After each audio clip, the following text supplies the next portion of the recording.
जरा इस चीकू के प्लांट को तो देखिए। क्या कोई कह सकता है कि इतना बुशी, इतना हेल्दी, इतना घना प्लांट ज़मीन पे नहीं पॉट में लगा हुआ है। तो दोस्तों, स्वागत है आप सभी का चैनल पे। और आज का वीडियो हमारा चीकू के प्लांट पे है।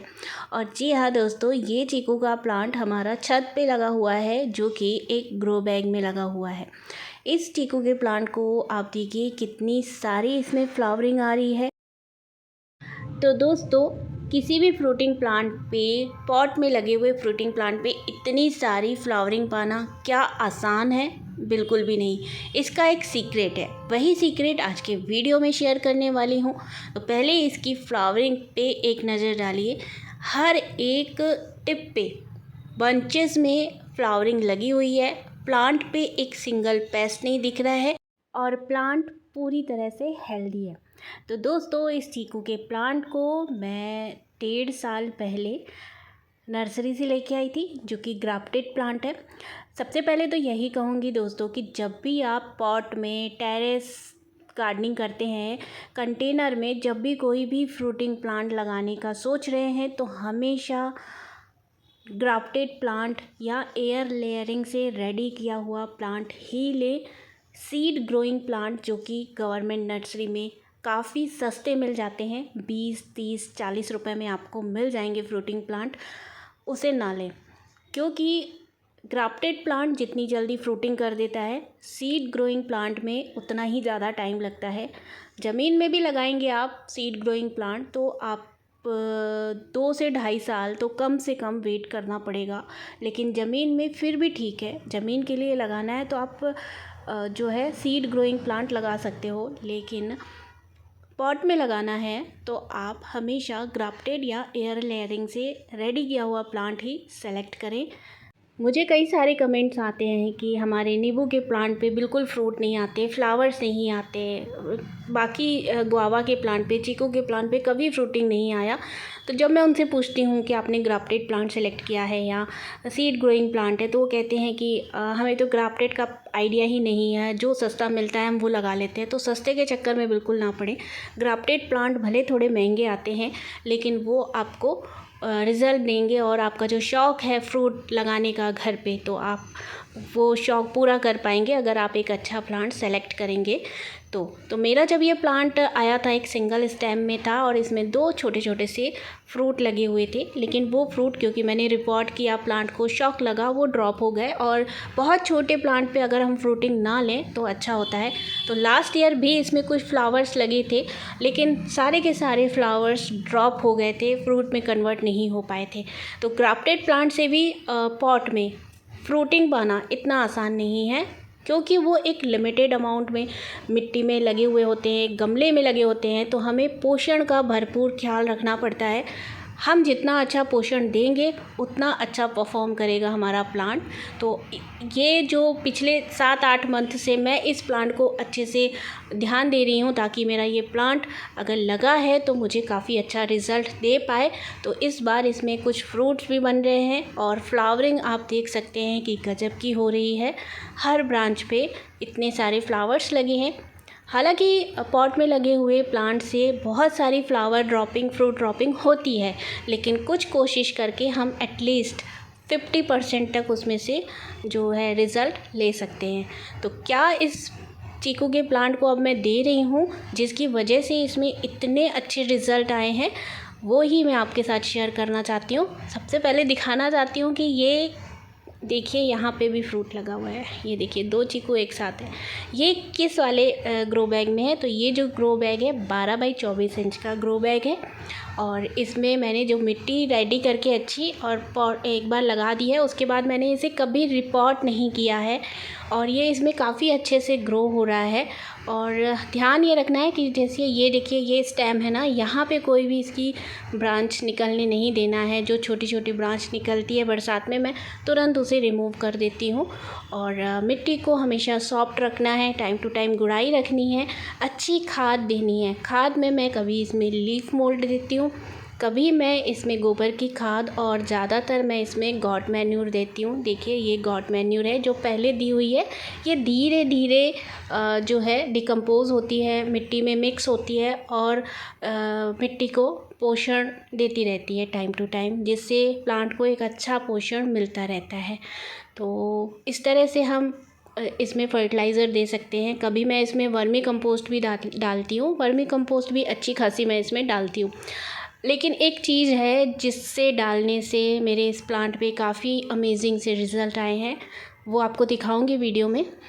तो दोस्तों रिक्वेस्ट है आपसे कि वीडियो अगर आपको अच्छी लग रही है तो प्लीज़ वीडियो को लाइक ज़रूर कर दीजिए।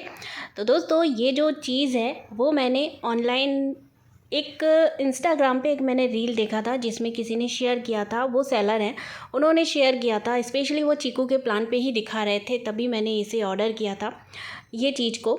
तो ये रॉक फास्फेट है और इसके बारे में मैंने बहुत सुना था, लेकिन इसके पहले मैंने कभी यूज़ नहीं किया था। तो ये रॉक फास्फेट मैंने उन्हीं से ही ऑर्डर किया, जो इंस्टाग्राम पे पेज था उनका व्हाट्सअप नंबर भी था, वहाँ से मैंने कांटेक्ट करके उनसे ये ऑर्डर किया और ये 200 रुपीज़ का आया था।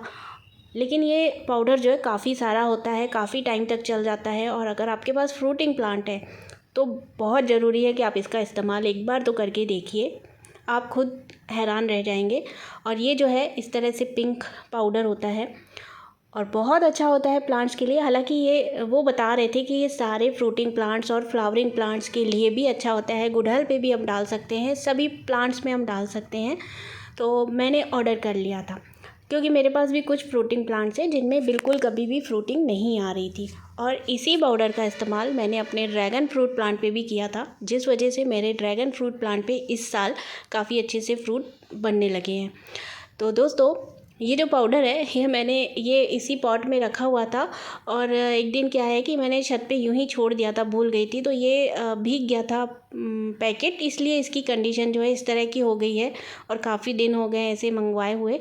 तो देखिए ये पूरा इस तरह से हो गया है भीग जाने की वजह से, और थोड़ा सा जम भी गया था गीला गीला होके। तो अभी वो सूख गया है, तो वापस वो ठीक हो गया है। तो ये देखिए यहाँ पे एड्रेस भी दिया हुआ है उनका, और जो कि थोड़ा थोड़ा दिख रहा है, मुझे समझ में आ रहा है, उनका नंबर भी है।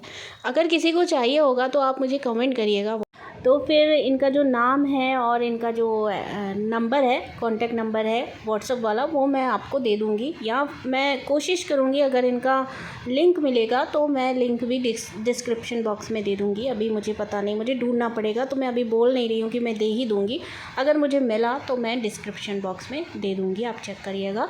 तो ये जो है ना, इससे देना कैसे है चलिए बताती हूँ। तो इसको हम मिट्टी में भी डाल सकते हैं, लेकिन यहाँ पे आज मैं इसको स्प्रे करूँगी। तो पानी में हम इसे घोल लेंगे, हम स्प्रेयर में इसे डालेंगे और इसका जो है लिक्विड घोल बना के हम प्लांट पे देंगे। पत्तियों में भी ये दे सकते हैं, मिट्टी में भी दे सकते हैं। तो क्योंकि मेरे प्लांट पे काफ़ी सारे फ्लावर्स आ रहे हैं और मैं चाहती हूँ कि मेरे प्लांट को किसी भी तरह के पोषण की, न्यूट्रिएंट्स की कमी ना हो, तो मैं इसका स्प्रे करूँगी। क्योंकि स्प्रे से प्लांट जो है, पत्तियों पे जो हम स्प्रे करते हैं वो डायरेक्ट उन्हें पोषण मिलता है। तो इसका जो स्प्रे करना है ना, तो उसका जो क्वांटिटी है हम 1 चम्मच नहीं लेंगे, उससे थोड़ा कम लेंगे। देखिए इसे मैं स्प्रेयर में डाल देती हूँ। और दोस्तों इसके साथ मैं एक चीज़ और इस्तेमाल करना चाहती हूँ, जो कि बहुत अच्छा होता है, तो वो भी मैं आपको दिखाऊंगी। तो देखिए यहाँ पे मैं थोड़ा पाउडर मिट्टी में भी डाल देती हूँ, ताकि धीरे धीरे ये जड़ों को भी पोषण देगा, और अभी जो हम स्प्रे करेंगे तो वो इसके पत्तों को भी, और फल फ्रूट जो लगे, फ्लावर्स जो लगे हुए हैं उनको भी पोषण देगा। इस तरह से मिट्टी में डाल के बस मिक्स करके और पानी दे देना है, पानी मैं बाद में दे दूँगी। और अभी हम इसमें जो स्प्रे कर रहे हैं उसे रेडी कर लेते हैं। तो 2 चीज़ें मैं यहाँ पे स्प्रे में मिलाऊंगी, तो दूसरी भी मैं आपको अभी दिखाऊंगी कि दूसरी चीज़ क्या है।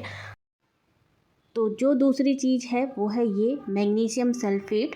इसे हम एप्सम सॉल्ट के नाम से भी जानते हैं। किसी भी केमिस्ट की शॉप पे आपको ये मिल जाएगा। ये क्रिस्टल फॉर्म में होता है और इसमें मैग्नीशियम और सल्फ़र दोनों ही पाए जाते हैं। मैग्नीशियम सल्फ़र का नेचुरल सोर्स है ये, और ऑर्गेनिक फर्टिलाइज़र है ये, और बहुत बेनिफिशियल है।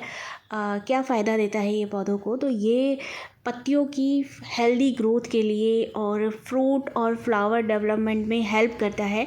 और मैग्नीशियम और सल्फ़र दोनों ही एसेंशियल न्यूट्रिएंट्स है प्लांट्स के लिए, जो कि जिनकी ये कमी नहीं होने देता। अगर कमी हो गई है तो इसका जब भी हम स्प्रे करते हैं या मिट्टी में हम इसे पानी में घोल के देते हैं तो ये उस कमी को पूरा कर देता है और बहुत ही जल्दी ये प्लांट को मिलता है, यानी प्लांट इसे बहुत जल्दी ऑब्जर्व कर लेता है और इसका जो बेनिफिट है वो आपको तुरंत देखने को मिलता है। इसका जो इफ़ेक्ट है वो तुरंत आपको प्लांट पे देखने को मिलता है।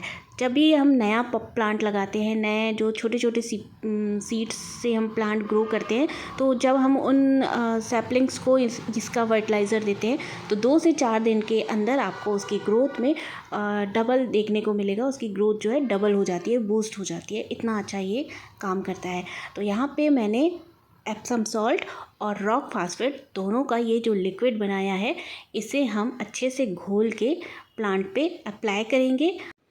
अभी इस स्टेज पे क्योंकि मेरे प्लांट पे ढेर सारे फ्लावर आए हुए हैं और कुछ फ्रूट भी बन रहे हैं, तो प्लांट पे किसी भी न्यूट्रिएंट्स की कमी ना हो, इस स्टेज पे ये देना बहुत अच्छा रहेगा। और साथ में फ्लावर जो हैं वो ड्रॉप नहीं होंगे उतने, कुछ तो होते ही हैं लेकिन कुछ जो है क्वांटिटी कम हो जाएगी उसकी, और फ्रूट जो बन रहा है वो उसका साइज़ भी अच्छा आएगा।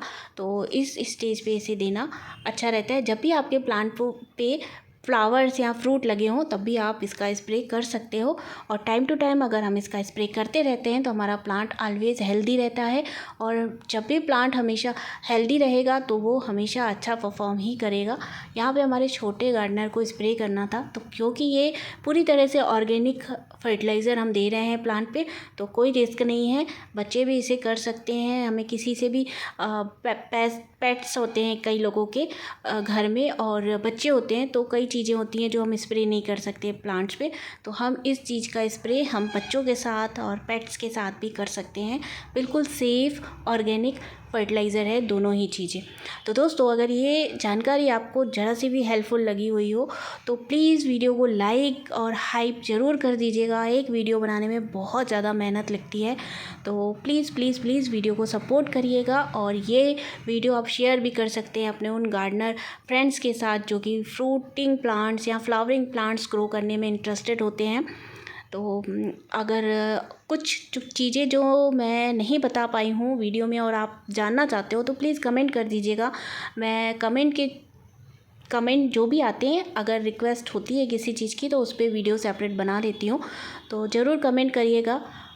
और अगर चैनल को सब्सक्राइब नहीं किया है तो प्लीज़ दोस्तों चैनल को सब्सक्राइब ज़रूर से कर लीजिएगा बेल आइकन के साथ। अब हम मिलेंगे किसी और वीडियो में किसी और टॉपिक के साथ, और तब तक के लिए बाय, हैप्पी गार्डनिंग। और बहुत ही जल्दी आपके साथ हम ब्रह्म कमल का भी वीडियो यहाँ पे शेयर करेंगे, क्योंकि अब हमारे ब्रह्म कमल में भी कलियाँ बनना स्टार्ट हो गई हैं। तो ओके दोस्तों, बाय, हैप्पी गार्डनिंग।